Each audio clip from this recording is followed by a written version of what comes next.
Hello दोस्तों, good morning and welcome back. मैं गुमान सिंह रावत आप सभी का मेरे YouTube channel new Rawat coaching academy पर हार्दिक स्वागत और अभिनंदन करता हूं। दोस्तों, इस वीडियो में हम आरबीसी क्लास 12th के lesson first reproduction in angiospermic plant या आवृतबीजी पादपों में जनन के पाठ्य पुस्तक के पीछे के जो अनसॉल्व क्वेश्चन है उन सभी क्वेश्चन को सोल्व करने की कोशिश हम करेंगे। इसके अलावा इस लेसन से एग्जाम 2020 के हिसाब से कौन कौन से इंपॉर्टेंट क्वेश्चन है, 21 के हिसाब से कौन कौन से इंपॉर्टेंट क्वेश्चंस है, उन सब क्वेश्चंस के बारे में भी हम बात करने वाले हैं। तो शुरू करते हैं। पहला क्वेश्चन ऑब्जेक्टिव टाइप क्वेश्चंस जो है, जो बहुवैकल्पिक क्वेश्चन जिसमें अब सद होते हैं। तो क्योंकि एग्जाम के अंदर इस तरह के क्वेश्चन आते नहीं ऑब्जेक्टिव टाइप, तो शॉर्ट आंसर टाइप क्वेश्चंस के अंदर हम शुरुआत करते हैं। पहला जो क्वेश्चन है वो है आवृतबीजी पौधों में पादप शरीर होता है, यानी जो आवृतबीजी पादप होते हैं उनका पादप शरीर कैसा होता है। तो इसके अंदर 4 ऑप्शन आपको दे रखे हैं, लेकिन क्योंकि इस तरह के क्वेश्चन ऑब्जेक्टिव टाइप क्वेश्चन होते नहीं है एग्जाम के हिसाब से, इसीलिए इसको हम शॉर्ट आंसर टाइप क्वेश्चंस के अंदर ही हम सोल्व करेंगे। तो इसका जवाब होगा द्विगुणित बीजाणुद्विद,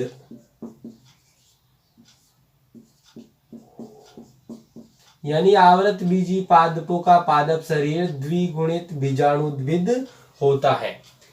नेक्स्ट क्वेश्चन है, कायिक जनन के लिए उपयोग में लिए जाने वाले अंग को क्या कहते हैं, यानी पादप का वह अंग या अवयव जिसका हम कायिक जनन में यूज करते हैं, उपयोग करते हैं, उसको हम बोलते हैं कायिक प्रवर्ध, या अंग्रेजी में इसको हम बोलते हैं प्रोपेग्यूल। तो क्या कहेंगे इसको हम? कायिक प्रवर्ध या प्रोपेग्यूल। नेक्स्ट क्वेश्चन है, कंद द्वारा कायिक प्रवर्धन किसमें पाया जाता है, यानी उदाहरण आपको बताना है कि कंद के द्वारा कायिक प्रवर्धन किसमें होता है। तो इसका उत्तर क्या होगा? आलू, पोटैटो। नेक्स्ट क्वेश्चन है, पुष्प एक है, यानी पुष्प क्या है। तो पुष्प की डेफिनेशन जब हमने पढ़ी थी उस समय हमने बात करी थी कि पुष्प एक रूपांतरित प्ररोह है जो कि सीमित वृद्धि वाला होता है। तो रूपांतरित क्या है? प्ररोह है, यानी पुष्प एक रूपांतरित प्ररोह है। अब हम बात करते हैं दूसरे प्रकार के जो question, very short answer type questions, जिनको हम हिंदी में अति लघुतरात्मक प्रश्न कहते हैं, इनके बारे में हम बात करते हैं। पहला क्वेश्चन है, पुष्प के विभिन्न भागों या चक्रों के नाम लिखिए।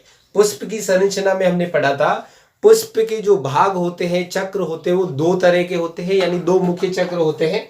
तो पुष्प के भाग या चक्र, सॉरी 2 नहीं 4 मुख्य चक्र होते हैं। तो पुष्प के जो मुख्य चक्र होते हैं, मुख्य चक्र या इसको भाग भी कह सकते हैं।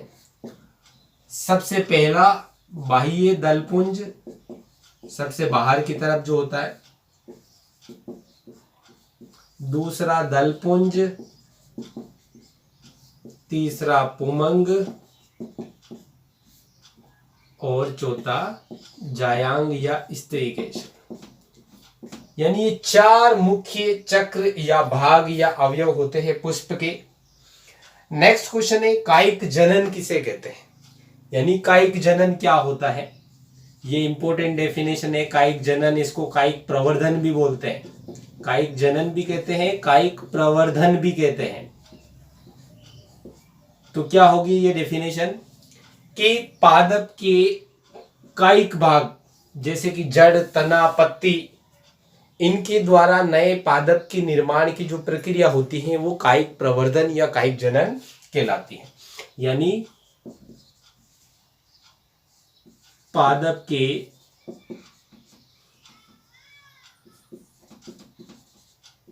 कायिक भागों जैसे जड़, तना, पत्ती,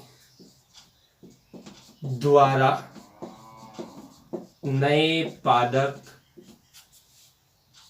के विकास की प्रक्रिया को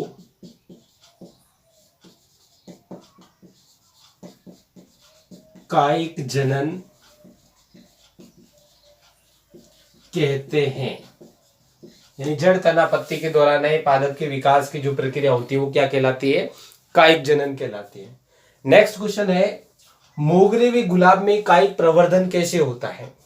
यानी मोगरा और गुलाब दोनों के अंदर किस प्रकार का कायिक प्रवर्धन होता है उसके बारे में हमको बात बताना है। तो देखिए, गुलाब और मोगरे दोनों के अंदर ही कृत्रिम कायिक प्रवर्धन होता है। तो पहली लाइन तो हो जाएगी कृत्रिम कायिक प्रवर्धन होता है।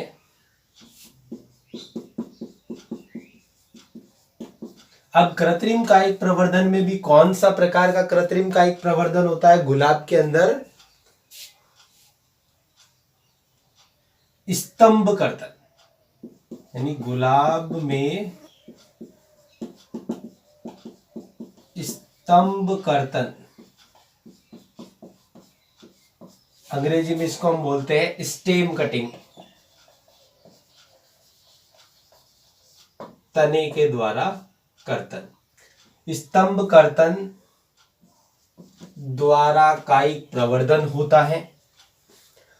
मोगरे के अंदर भी यही कृत्रिम कायिक प्रवर्धन ही होता है, यानी कृत्रिम कायिक प्रवर्धन।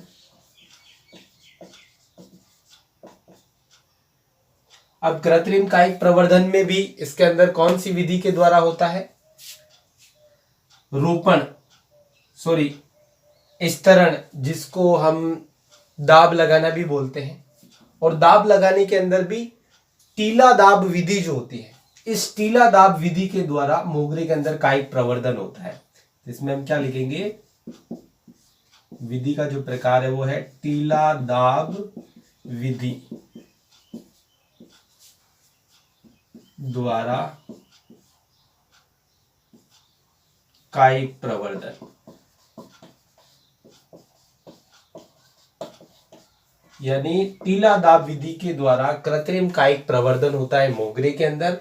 और जो गुलाब होती है, इस गुलाब के अंदर स्तंभ कर्तन या स्टेम कटिंग के द्वारा कायिक प्रवर्धन होता है। मतलब स्तंभ या तने को काट करके हम दूसरी जगह लगाते हैं तो नया पादप तैयार हो जाता है। और इसमें मोगरे की शाखा को झुका करके उसके ऊपर रेत का एक टीला बनाते हैं, फिर समय समय पे उसको पानी देते रहते हैं और कुछ समय के बाद उस शाखा को मुख्य पादप से काट करके किसी दूसरे स्थान पे लगा करके एक नया पादप तैयार कर लेते हैं।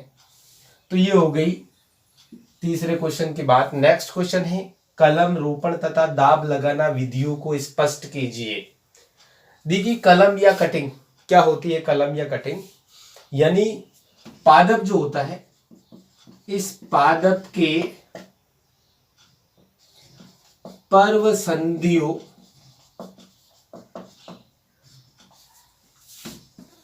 युक्त हिस्से को मुख्य पादप से काटकर अन्य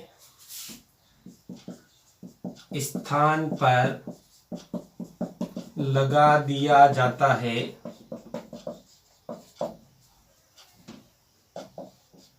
जिससे नए पादप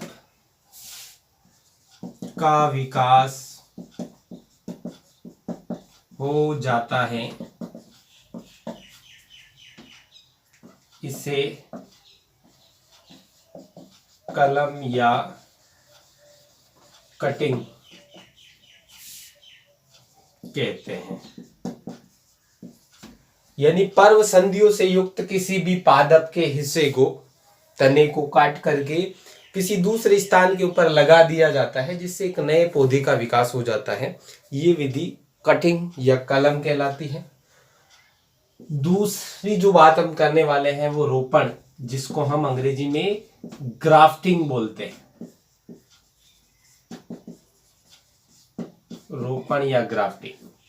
इस विधि में क्या करते हैं, दो पादपों के हिस्से को एक दूसरे से इस प्रकार से जोड़ते हैं, चाहे तो ऊपर नीचे जोड़े, चाहे ऐसे जोड़े, या इसमें सेक्शन बना के एक ही के अंदर बहुत सारे अवयवों को जोड़े। तो दो पादपों के हिस्से को इस प्रकार से जोड़ा जाता है कि वो आपस में संयुक्त होकर के, कनेक्ट होकर के एक नए पादप के रूप में वृद्धि करते हैं। इस विधि को हम रोपण या ग्राफ्टिंग कहते हैं। यानी इस विधि में दो पादपों के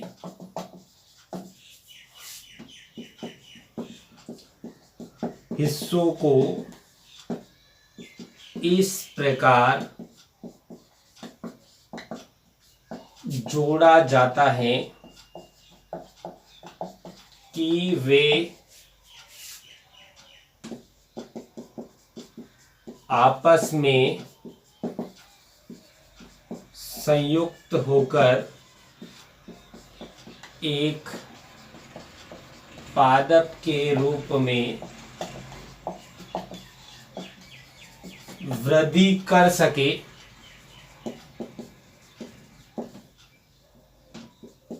इसे रोपण या ग्राफ्टिंग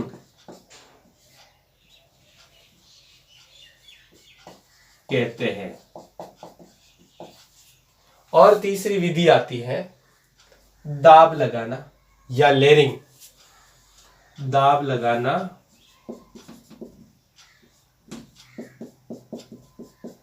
या इसको लेयरिंग बोलते हैं। दाब लगाना या लेयरिंग क्या होती है कि इस विधि में पादप का जो तना होता है या शाखा होता है, उस शाखा को मुख्य पादप से अलग किए बिना पहले ही उसके अंदर कृत्रिम कलिकाओं का, कृत्रिम जड़ों का, ये कायिक कलिकाओं के, कायिक जड़ों के निर्माण को प्रेरित किया जाता है और उसके बाद उसको मुख्य पादप से अलग करके अन्य स्थान के ऊपर लगाया जाता है। यानी इस विधि में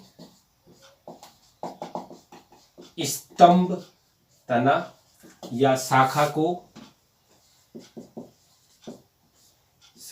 को मुख्य पादप से अलग किए बिना ही उसमें कायिक कलिकाओं या ये कहे अपस्थानिक जड़ों लिख दो, कायिक कलिकाओं वे अपस्थानिक जड़ों के निर्माण को प्रेरित किया जाता है। यानी कायिक कलिकाओं और अपस्थानिक जड़ों के निर्माण को प्रेरित किया जाता है। तो इस विधि को हम बोलते हैं दाब लगाना या लेयरिंग। तो माय डियर स्टूडेंट, बढ़ते हैं अगले क्वेश्चन की तरफ। नेक्स्ट क्वेश्चन जो शॉर्ट आंसर टाइप क्वेश्चंस होते हैं, लघुत्तरात्मक प्रश्न, उसका पहला प्रश्न है अनिषेक बीजता किसे कहते हैं। बात करते हैं अनिषेक बीजता की। ये एग्जामिनेशन पॉइंट ऑफ व्यू से भी इंपॉर्टेंट है। 2019 बोर्ड एग्जाम के अंदर ये क्वेश्चन पूछा गया है। तो अनिषेक बीजता क्या होगी, डेफिनेशन की अगर हम बात करें तो इसकी डेफिनेशन है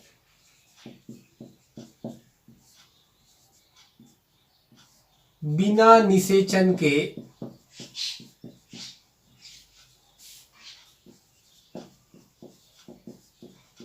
बीज का बनना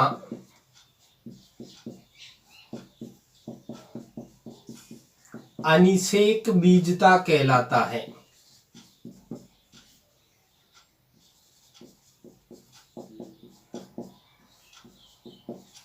यानी बिना निषेचन के बीज का बनना जो है वो क्या कहलाता है, अनिषेक बीजता कहलाता है। इसके अंदर क्या होता है,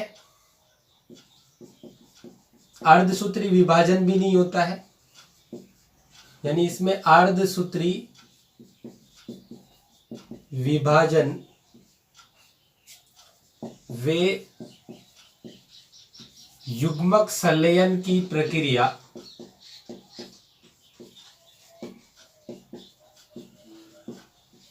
का अभाव होता है, यानी दोनों ही प्रक्रिया इसमें नहीं होती है। उदाहरण की अगर हम बात करें कि किसके अंदर देखने को मिलती है अनिषेक बीजता की घटना, तो ये मक्के के अंदर और धतूरे के अंदर, जिसके अंदर बहुत सारे बीज बनते हैं, तो ये बिना निषेचन के ही इसमें बीज बनते हैं। ये इंपॉर्टेंट है एग्जामिनेशन पॉइंट ऑफ व्यू से। नेक्स्ट क्वेश्चन है विभिन्न प्रकार की रोपण यानी ग्राफ्टिंग की विधियों का वर्णन करना है, यानी विभिन्न प्रकार की रोपण या ग्राफ्टिंग की विधियों का वर्णन करना है।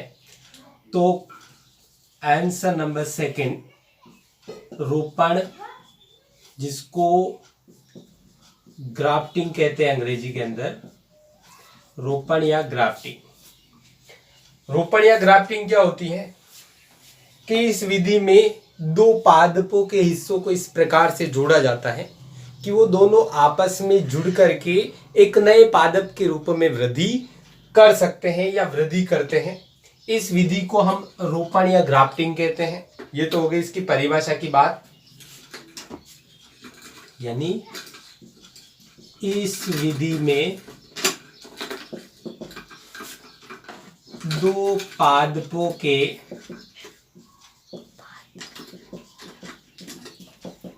हिस्सों को इस प्रकार जोड़ा जाता है कि वह एक पादप के रूप में वृद्धि करते हैं। इसको हम रोपण या ग्राफ्टिंग कहते हैं। अब देखिए, जैसे सपोज कीजिए ये कोई एक पादप है, इस पादप का हमने ऊपरी हिस्सा लिया, और ये कोई दूसरा पादप है, इस दूसरे पादप में हमने वी शेप का कट लगा दिया और ये पादप का आधार भाग है।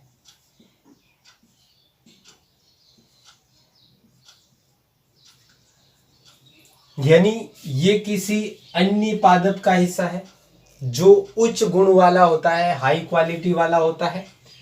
ये निम्न क्वालिटी का कोई दूसरा पादप है, उसका हमने हिस्सा लिया। अब इन दोनों को इस तरह से जोड़ते हैं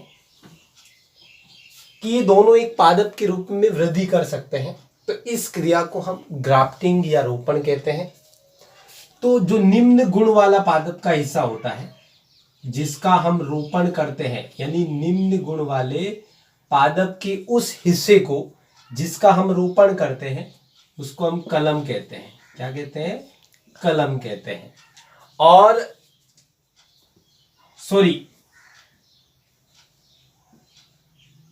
उच्च गुण वाला या अच्छे गुणों वाला पादप का जो हिस्सा जिसका हम रोपण या ग्राफ्टिंग करते हैं उसको हम कलम कहते हैं। और निम्न गुण वाला पादप का वह हिस्सा जो नए पादप का आधार भाग बनता है, बेस बनता है, उसको हम बोलते हैं स्कंद। फिर इस कलम और स्कंद को एक दूसरे से जोड़ करके रस्से से कस करके बांध दिया जाता है। फिर इन दोनों की जो एधाएं होती है, कैम्बियम लेयर, वो आपस में संपर्क में आती है और संपर्क में आने के बाद ये एधाएं आपस में जुड़ जाती है। जुड़ने के बाद इनके संवहन, ऊतक, जाइलम और फ्लोएम जो होते हैं वो आपस में जुड़ जाते हैं और एक नए पादप के रूप में ये वृद्धि करने लग जाता है। यानी इस हिस्से को रस्से से कस करके बांध दिया जाता है और एक नए पादप के रूप में ये वृद्धि करने लग जाता है। ये हो गई रोपण या ग्राफ्टिंग की बात। अब रोपण या ग्राफ्टिंग के प्रकार।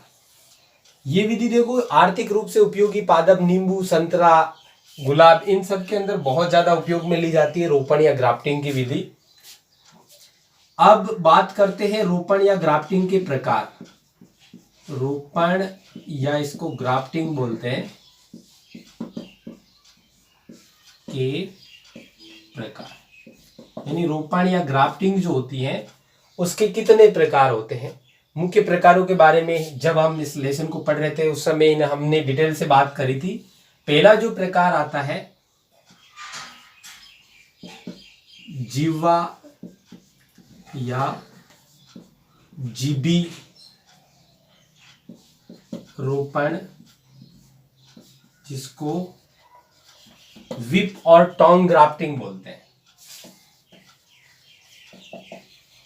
Whip grafting. दूसरा फच्चर रोपण,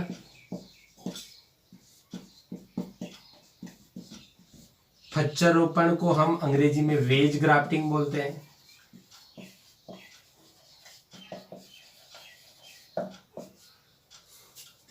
तीसरा आता है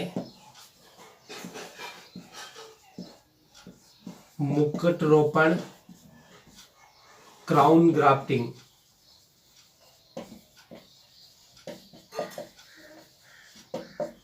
और चौथा आता है कली का रोपण, जिसको हम बड ग्राफ्टिंग बोलते हैं।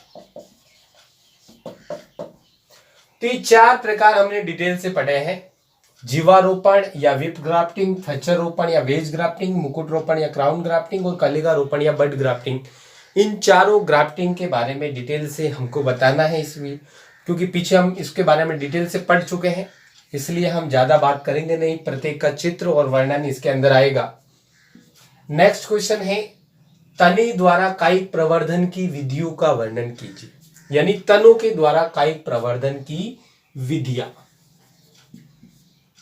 क्वेश्चन नंबर 3 है तने द्वारा कायिक प्रवर्धन। तने के द्वारा कायिक प्रवर्धन। तो देखिए, तने के द्वारा कायिक प्रवर्धन के बारे में हमने डिटेल से बात करी है। तने के जो विभिन्न रूपांतरण, जैसे भूमिगत तने, भूमिगत तने भी हमने डिटेल से पढ़े हैं। पहला कंद, उदाहरण पढ़ा है हमने आलू। दूसरा प्रकंद, उदाहरण है अदरक, हल्दी। तीसरा घनकंद, घनकंद के अंदर जमीकंद और अरबी, जमीकंद वे अरबी। और चौथा प्रकार हमने पढ़ा है सल्ककंद। इसके उदाहरण है प्याज व लहसुन, प्याज व लहसुन। तो ये सभी भूमिगत तने। इसके अलावा अर्धवायवीय तने,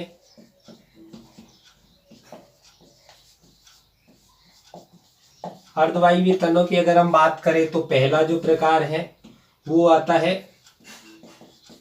ऊपरी भूस्तरी। ऊपरी भूस्तरी का उदाहरण है घास। अंत्य भूस्तरी, इसका उदाहरण है पुदीना। और तीसरा आता है भूस्तरी, या इसको स्टोलन भी बोलते हैं। और इस भूस्तरी या स्टोलन प्रकार की अगर हम बात करें तो इसका उदाहरण आता है स्ट्रॉबेरी। ये सभी जो तने होते हैं इनके अंदर कायिक प्रवर्धन होता है। अब हम बात करते हैं नेक्स्ट क्वेश्चन के बारे में, आवृत बीजियों में अलैंगिक जनन।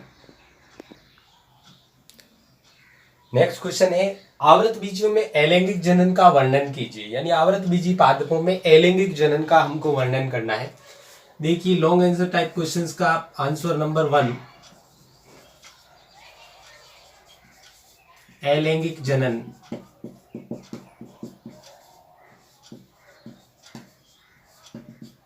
एसेक्सुअल रिप्रोडक्शन, अलैंगिक जनन यानी ऐसा जनन जिसमें अर्धसूत्री विभाजन व युग्मक संलयन की प्रक्रिया का अभाव होता है, यानी अर्धसूत्री विभाजन नहीं होता है और युग्मक संलयन की प्रक्रिया नहीं होती है, ऐसा जनन अलैंगिक जनन कहलाता है। इस प्रक्रिया में सिर्फ पादपों में समसूत्री विभाजन होता है और समसूत्री विभाजन के ही फलस्वरूप नए पादपों का निर्माण होता है, जिसकी वजह से बनने वाले जो पादप होते हैं वो आनुवांशिक रूप से अपने जनक पादपों के बिल्कुल समान होते हैं, यानी आनुवांशिक गुणों में अपने जनक पादपों के हूबहू समान होते हैं अलैंगिक जनन के द्वारा बनने वाले पादप। अब हम बात करते हैं अलैंगिक जनन के प्रकारों के बारे में। यानी जो अलैंगिक जनन होता है वो भी दो प्रकार का होता है। पहला हमने पढ़ा है अनिषेक बीजता या एपोगेमी, और दूसरा कायिक जनन या इसको कायिक प्रवर्धन भी बोलते हैं। कायिक जनन या कायिक प्रवर्धन, वेगेटेटिव प्रोपेगेशन। ये जो कायिक प्रवर्धन है इसके भी दो प्रकार है, प्राकृतिक कायिक प्रवर्धन और दूसरा प्रकार है कृत्रिम कायिक प्रवर्धन। कृत्रिम कायिक प्रवर्धन, इन सब के बारे में हमको डिटेल से बताना है। इस क्वेश्चन के अंदर आपको पूरा वर्णन करना है इसका, ये चीजें, ये टॉपिक इसके अंदर क्लियर होने चाहिए। नेक्स्ट क्वेश्चन है आवृत बीजियों में पुष्प के विभिन्न अंगों का वर्णन करना है। यानी सेकंड क्वेश्चन है कि जो आवृत बीजी पादप होते हैं इनमें पुष्प के विभिन्न अंगों का आपको वर्णन करना है। यानी जो पुष्प होता है इस पुष्प के विभिन्न अंगों का वर्णन करना है।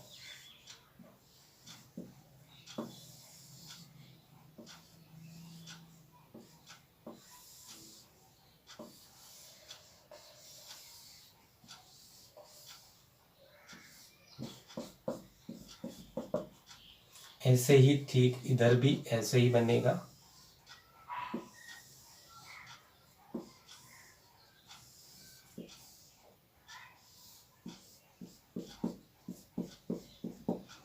सबसे बाहर ये बाह्य दलपुंज,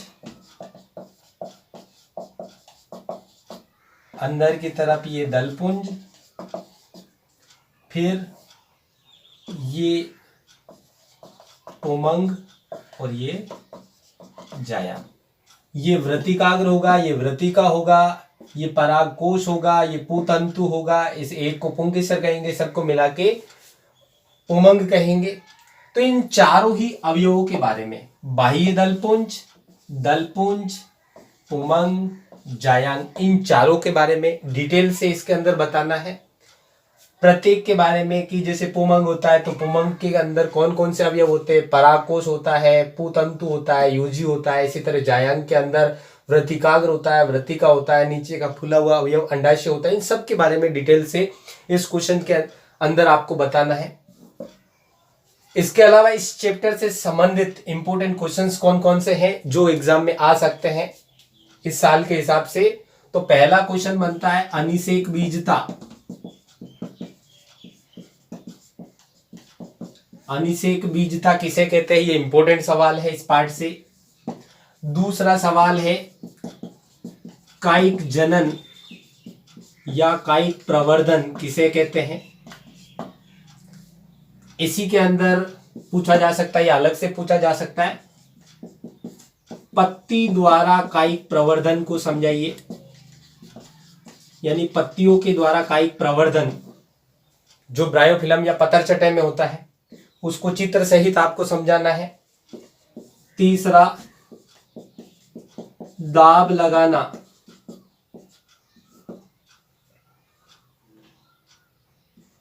जिसकी दोनों ही विधि, एक तो वायु दाब विधि और टीला दाब विधि। टीला दाब विधि और वायु दाब विधि,